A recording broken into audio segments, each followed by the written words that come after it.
Hello students and welcome to air tutorials. This is your maths class and आज हम आपके इस class में शुरू करने जा रहे हैं एक्सरसाइज 3.2 का क्वेश्चन नंबर 4 और क्वेश्चन नंबर 5।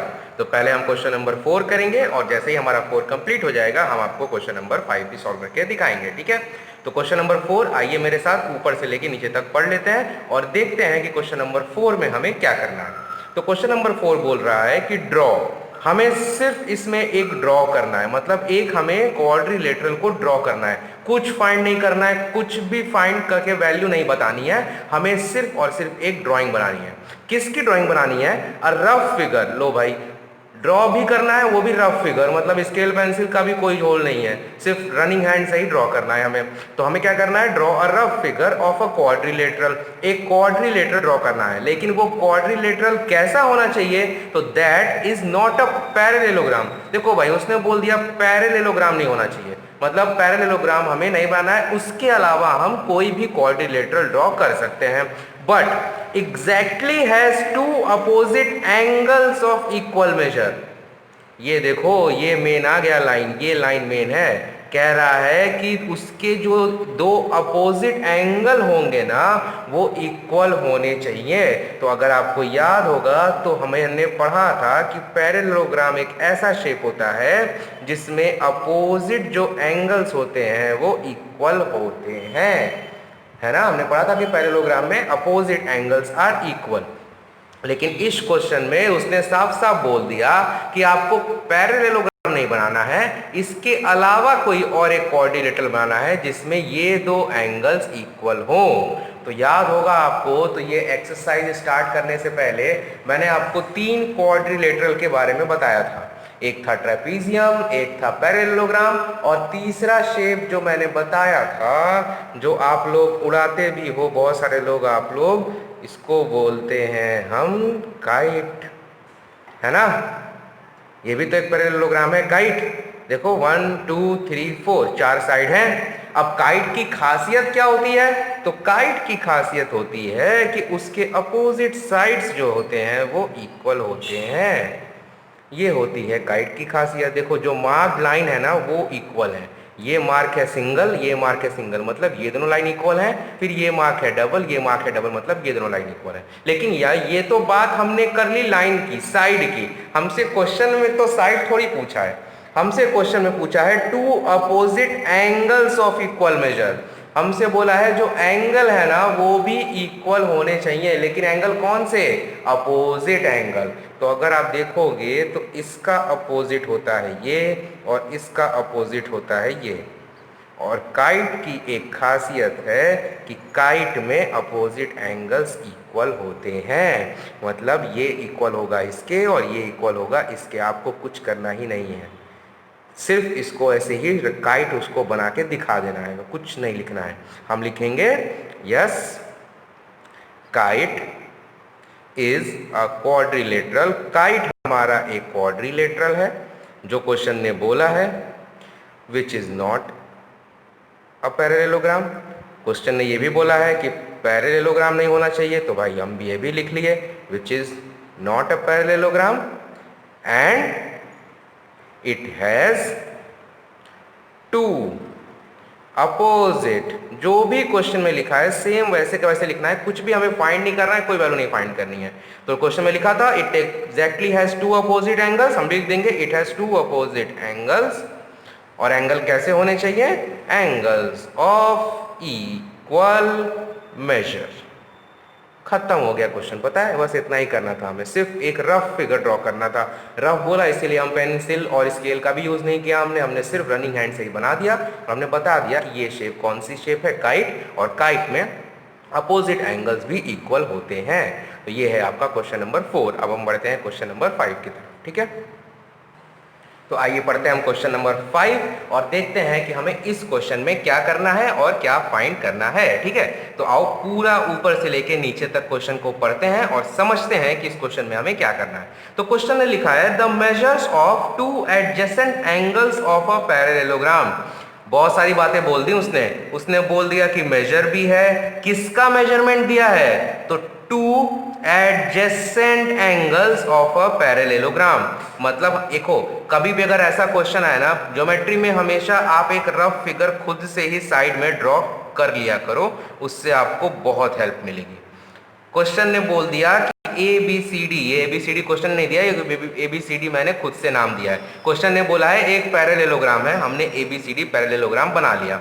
अब पैरेललोग्राम है मतलब क्या होगा, अपोजिट साइड्स इसकी इक्वल होंगी, ठीक है। लेकिन साइड की तो क्वेश्चन ने बात ही नहीं की है। क्वेश्चन ने किसकी बात की है, two adjacent angles of a parallelogram are in the ratio दे दिया। अगर आपको लीनियर इक्वेशन याद होगा तो आपको याद होगा कि रेशियो के क्वेश्चंस हम बहुत आराम से कर लेते थे। किया था ना सबने रेशियो के क्वेश्चन, रेशियो एंड प्रोपोर्शन के क्वेश्चन, इस तरह के क्वेश्चन बहुत किए हैं वर्ड प्रॉब्लम ने, linear equation in one variable में, सेकंड चैप्टर में। याद है ना सबको, भूल गए सब? आगे का पढ़ते जाओ, पीछे का बोलते जाओ, ऐसा नहीं करना, ठीक है, याद रहना चाहिए ये। तो बोलता है कि दो एडजेसेंट एंगल 3:2 के रेशियो में है। अब एडजेसेंट मतलब क्या होता है, तो देखो ये इसका मतलब होता है अपोजिट। तो एडजेसेंट कौन से होंगे, ए के एडजेसेंट होगा डी, डी के एडजेसेंट होगा सी, सी के एडजेसेंट होगा बी, बी के एडजेसेंट होगा ए, है ना।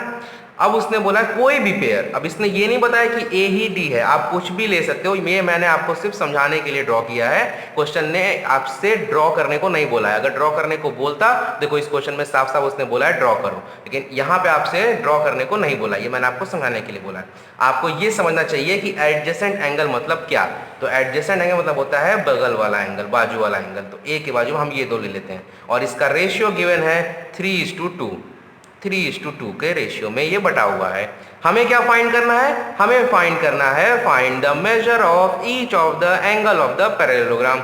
उसने पूछा है कि भैया एक, हमने आपको रेशियो दे दिया, आप हमें ए बी सी डी सब की वैल्यू बताओ, measure of each of the angle. दो का बता के चारों पूछ रहा है हमसे। हिंट किसका गिवन है, हिंट सिर्फ दो का गिवन है रेशियो, लेकिन पूछ किसका रहा है, पूछ सबका रहा है, क्योंकि उसको पता है कि पैरेललोग्राम में अगर आपको एक भी एंगल मालूम है तो आप बाकी चारों निकाल सकते हो। क्या कहा मैंने, अगर आपको एक भी एंगल मालूम है आप बाकी चारों निकाल सकते हो। क्वेश्चन नंबर 2 में हमने किया है ऐसा सम, ठीक है। तो आओ इसको करते हैं। हमें पता है हम शुरू कैसे करेंगे, अपना आंसर कैसे लिखेंगे, अपना आंसर स्टार्ट करेंगे, क्योंकि हमें पता है कि एडजेसेंट एंगल्स जो पैरेललोग्राम के होते हैं ना, वो क्या मिलके बनाते हैं। तो अगर आपको याद होगा तो एडजेसेंट एंगल मिलके बनते हैं लीनियर पेयर, और लीनियर पेयर की सम वैल्यू कितनी होती है, 180 डिग्री। तो हम लिखेंगे given ratio is equal to 3:2, और ये क्योंकि हमने एग्जाम्पल लिया था हम इसको अपने आंसर में इंक्लूड कर लेते हैं, ठीक है। हम लिखेंगे in A B C D angle A plus angle D is equal to 180 degree. क्यों, क्योंकि ये है लीनियर पेयर, लीनियर पेयर।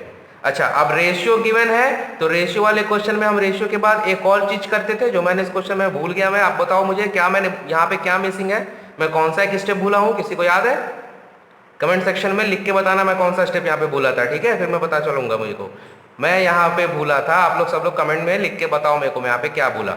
यहाँ पे आएगा हमें इस रेशियो को अननोन फिगर के टर्म्स में एक्सप्रेस करना पड़ेगा। याद है ना हम क्या लिखते थे, हम लिखते थे, यहाँ पे मैं लिख देता हूँ, पेन चेंज करके लिख देता हूँ आपको, हम लिखते थे late angles B 3x and 2x। जो भी रेशियो गिवन होता था उसको हम x के टर्म में एज्यूम करके लिखते थे ना, याद है किसी को? Very good. तो हम इसको 3x और 2x के टर्म में एज्यूम करके लिखेंगे। तो हमने लिख लिया angle A plus angle D is equal to 180 degree, और हम यहाँ पे लिखेंगे 3x plus 2x is equal to 180 degree. क्यों, क्योंकि ये दिया है हमारे क्वेश्चन में, अकॉर्डिंग टू क्वेश्चन, है ना। ये हो गया 3x plus 2x is equal to 180 degree. इन दोनों को ऐड कर दोगे तो ये हमें मिलेगा 5x is equal to 180 degree. x की वैल्यू हमें मिल जाएगी, ये 5 यहाँ मल्टीप्लाई में था, इस साइड आएगा तो डिवाइड हो जाएगा, ये हो जाएगा 5 3 जा 15 और 3 30 कैरी हो जाएगा, 5 6 जा 30। अगर किसी को ऐसे डिवाइड मैं जो कट करता हूँ नहीं समझ में आता है तो आप इसको साइड में करके चेक भी कर सकते हो। देखो 5 3 ज़ा 15, ये 8 में से 5 गया 3, 1 में से 1 कैंसिल हो जाएगा, 0 को उतारेंगे, 5 6 ज़ा 30, तो 36 आया, वो मेरा डायरेक्ट आ गया था। ठीक है, तो हमारे x की वैल्यू मिल गई 36 डिग्री। क्या ये हमारा आंसर है? क्या हमें क्वेश्चन में सिर्फ x फाइंड करना था क्या?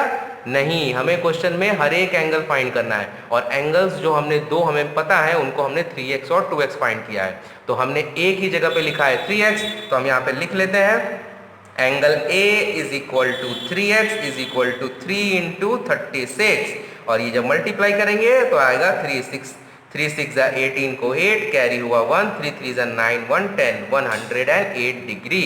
और एंगल D जो हमने फाइंड किया था 2x, और x की वैल्यू हमने फाइंड की है 36 डिग्री, और d की वैल्यू आ जाएगी 2 इंटू 36 करेंगे तो 2 6 ज़ा 12 कैरी 1, 3 2 ज़ा 6 1 7, 72 डिग्री। ये तो हो गया एंगल A और एंगल D, दो एंगल हमें चारों बताने हैं। तो अच्छा, अब देखो एंगल A के अपोजिट ये दोनों क्यों कैसे फाइंड करेंगे? सिंपल है, कुछ भी कैलकुलेट मत करो, अपोजिट एंगल वाला रूल लगा दो। एंगल ए के अपोजिट, एंगल ए की वैल्यू हमें पता है, एंगल ए की वैल्यू पता है ना सबको, हमने अभी निकाला। एंगल ए की वैल्यू कितनी है? 108, और एंगल डी की वैल्यू कितनी है? 72। तो एंगल ए के अपोजिट कौन सा एंगल है? Angle C. तो क्यों? एंगल सी की वैल्यू भी हो जाएगी 108, और एंगल डी के अपोजिट कौन सा एंगल है? Angle B. तो एंगल बी की वैल्यू भी हो जाएगी 72 डिग्री। अब इसको लिखोगे कैसे? तो इसको हम लोग लिखेंगे angle A is equal to angle C is equal to 108 degree. क्यों? अपोजिट एंगल्स ऑफ पैरेलेलोग्राम, ये रीजन आपको लिखना जरूरी है, अपोजिट एंगल्स ऑफ पैरेलेलोग्राम। और सेम रीजन की वजह से angle D is equal to angle B भी हो जाएगा 72 डिग्री, रीजन सेम आएगा, अपोजिट एंगल्स ऑफ पैरेलेलोग्राम। ठीक है, तो हमें क्वेश्चन में बोला था चारों एंगल फाइंड करना है, और चारों एंगल हमने फाइंड कर लिए हैं, angle A, angle D, angle C और एंगल बी। तो ये हो गया आपका सॉल्यूशन। ठीक है, तो यहाँ तक क्वेश्चन नंबर 5 हमने करा है। अब हम करने जा रहे हैं आगे के सम। तो बच्चों, ये है आपका अगला क्वेश्चन जो हम करने जा रहे हैं, क्वेश्चन नंबर 7। आप बोलोगे सर क्वेश्चन नंबर 6 किधर गया?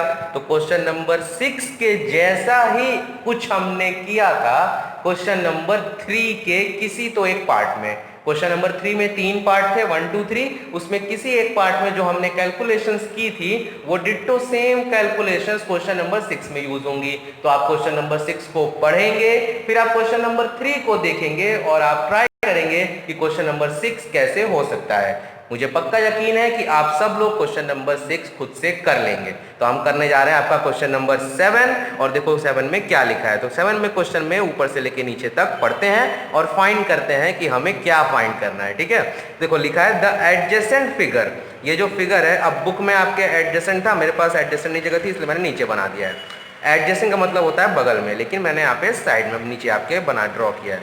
अभी देखो लिखा है the adjacent figure hope, HOPE hope. ठीक है, बहुत होप है इसको आप लोगों से कि आप लोगों को ये चैप्टर समझ में आ रहा होगा। ठीक है, adjacent hope is a parallelogram. लो भाई, साफ साफ बता दिया कि ये एक पैरेललोग्राम है। पैरेललोग्राम मतलब क्या होंगी?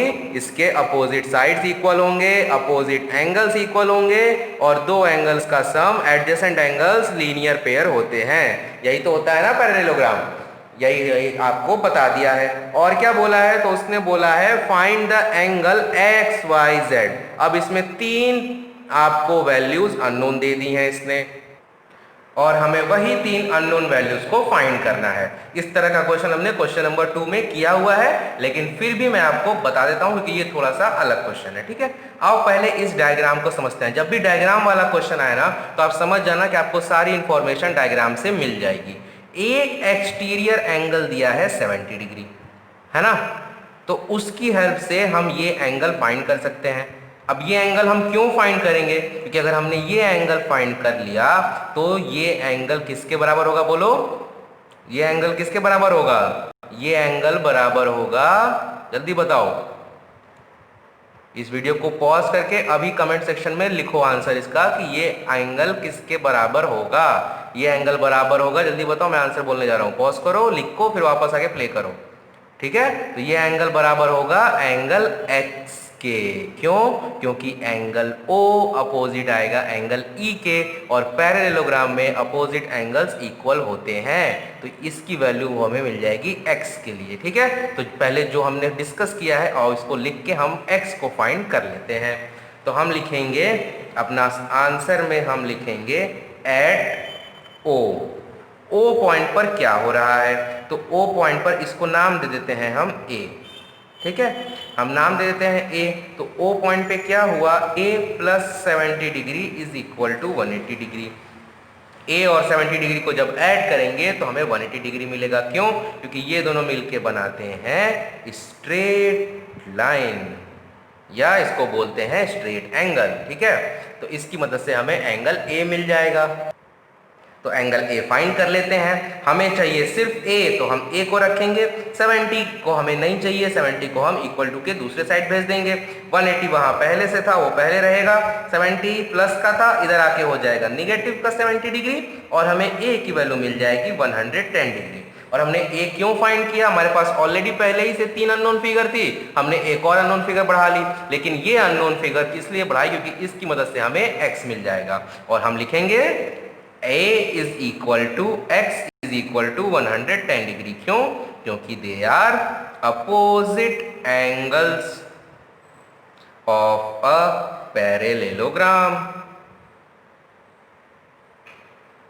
और रीजन हम क्यों लिखते हैं, थोड़ा सा नोटबुक इधर कर दूं मैं, आपको दिखे जो मैंने लिखा है पैरेललोग्राम, ये देखो। ठीक है, अब ये रीजन हम लोग क्यों लिखते हैं, तो देखो क्वेश्चन ने, इस क्वेश्चन में आपको स्पेसिफिकली बोला है कि आपको स्टेट करनी है कि आपने कौन सी प्रॉपर्टीज यूज की हैं इनको फाइंड करने के लिए।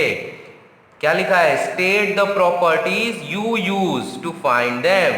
तो अगर ये नहीं भी बोलता तो भी हम रीजन तो हर बार लिखते ही हैं ब्रैकेट में कि हमने ये कैसे फाइंड किया। अच्छा, अब हमें मिल गया एंगल x। ठीक है, अब हमें क्या फाइंड करना है, y, और एंगल z फाइंड करना है। तो देखो ये कैसे फाइंड करोगे, तो देखो ये एक आपको 70 डिग्री एंगल दिख रहा है, दिख रहा है कि नहीं, बोलो, ये 70 डिग्री एंगल दिख रहा है ना।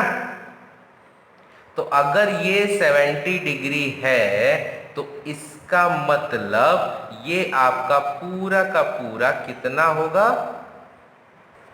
बताओ बताओ, अगर ये 70 है तो ये पूरा पूरा एंगल किसके बराबर होगा। कल के लेक्चर में मैंने आपको 3 नए चीजें पढ़ाई थी।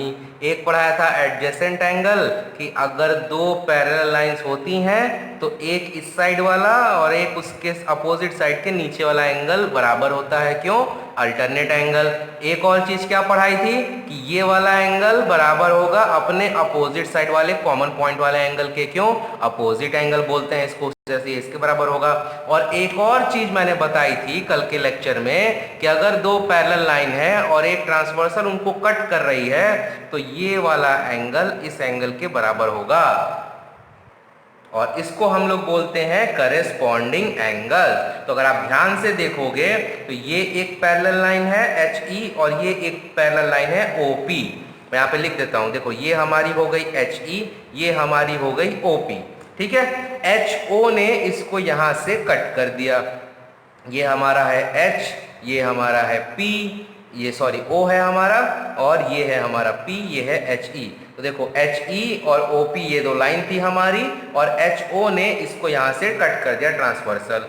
तो इस डायग्राम के हिसाब से ये एंगल बराबर होगा इसके करेस्पॉन्डिंग। अब भले आपने इसमें 2 पार्ट कर दिया है, क्यों? क्योंकि हमने इसमें डायगोनल दिखा दिया है, लेकिन ये पूरा एंगल किसके बराबर होगा, 70 के बराबर होगा। मतलब ये पूरा एंगल, पूरा मतलब मैं क्यों बार बार पूरा बोल रहा हूं, क्योंकि यहाँ पे आपके पास 2 एंगल है, एक 40 डिग्री एक Z।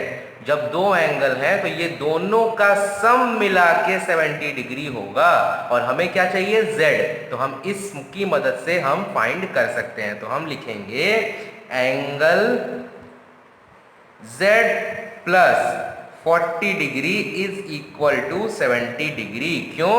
क्योंकि ये दोनों है करेस्पॉन्डिंग एंगल्स। क्या है ये दोनों? Corresponding angles. ठीक है, ये दोनों हो गए करेस्पॉन्डिंग एंगल।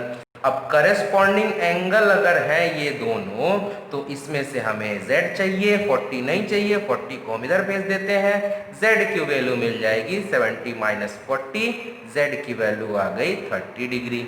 ये हमारा हो गया x, ये हो गया हमारा z। अब हमें पता करना है कि हमारा y कितना है। तो अगर आप ध्यान से देखोगे तो ये एक आपको ट्रायंगल दिखेगा। क्या दिखेगा ये? एक सेकंड, हाँ, ये आपको एक ट्रायंगल दिख रहा होगा HPO या HOP। ये सिर्फ इसको देखना, ये आपको एक ट्रायंगल दिख रहा होगा और इस ट्रायंगल में हमें A की वैल्यू पता है 110, हमें Z की वैल्यू पता है 30 डिग्री। तो क्या हम इस ट्रायंगल में Y की वैल्यू फाइंड कर सकते हैं? दो एंगल का पता है, तीसरा एंगल हमें फाइंड करना है, तो बिल्कुल पता कर सकते हैं। हम क्या लिखेंगे? इन ट्रायंगल HOP, इस ट्रायंगल HOP में क्या क्या है हमारे पास? तो ट्रायंगल HOP में हमारे पास है angle Z plus angle A plus angle Y is equal to 180 degree. अरे सर 180 कैसे लिख दिया आपने? 180 तो यहाँ कहीं मेंशन ही नहीं है। किसी को पता है मैंने 180 क्यों लिखा? रीजन पता है किसी को? तो बिल्कुल रीजन क्या है इसका? Angle sum property. क्या है reason? Angle sum property of triangle. एक ट्राइंगल का एंगल सम होता है 180 डिग्री और क्योंकि ये HOP ट्राइंगल है तो उसके तीनों एंगल का सम मिला के 180 ही आएगा। तो देखो हमने लिख लिया। अब हमें यहाँ पर एंगल Z की वैल्यू पता है, हमने फाइंड की है 30 डिग्री। एंगल A की वैल्यू पता है, हमने फाइंड की है 110 डिग्री और एंगल Y हमें फाइंड करना है। ये दोनों तीनों का सम 180 होता है। अब इसको ज्वाइन कर ले, ऐड कर लेते हैं तो 110 प्लस 30 डिग्री ये हो जाएगा 140 degree plus angle Y is equal to 180 degree. Y हमें चाहिए, 140 नहीं चाहिए, तो इधर सिर्फ Y लिखेंगे। 180 पहले से था उसको पहले लिखेंगे। 140 यहाँ कोई साइन नहीं मतलब प्लस का है, इस साइड आके हो जाएगा माइनस 140 डिग्री और हमें Y की वैल्यू मिलेगी 40 डिग्री। तो देखो हमें हमारा x, z और y मिल गया। क्वेश्चन ने हमसे x, y, z पूछा था, प्रॉपर्टीज पूछी थी, तो हमने हर जगह प्रॉपर्टी मेंशन की है। एक और चीज मैं बोलना चाहूँगा, ये आपका है प्रॉपर तरीका। आप इस तरीके से क्वेश्चन को सॉल्व करोगे, आपका कोई भी एक भी मार्क्स नहीं काट पाएगा। आपने यहाँ पे कुछ जो फाइंड किया आपने मेंशन कर दिया कि हमने O पर है जी और हमने O पर हमने ये वैल्यू फाइंड की है। फिर आपने इस ट्रायंगल में एंगल Y और Z की वैल्यू फाइंड की, आपने वो भी मेंशन कर दिया और अलग से आपने रीजंस तो दिए ही हैं। तो आप ऐसे ही सम सॉल्व करने की कोशिश करें, कोई भी शॉर्टकट ना हो। ठीक है, तो यहाँ पे आपका क्वेश्चन नंबर 7 भी होता है खत्म।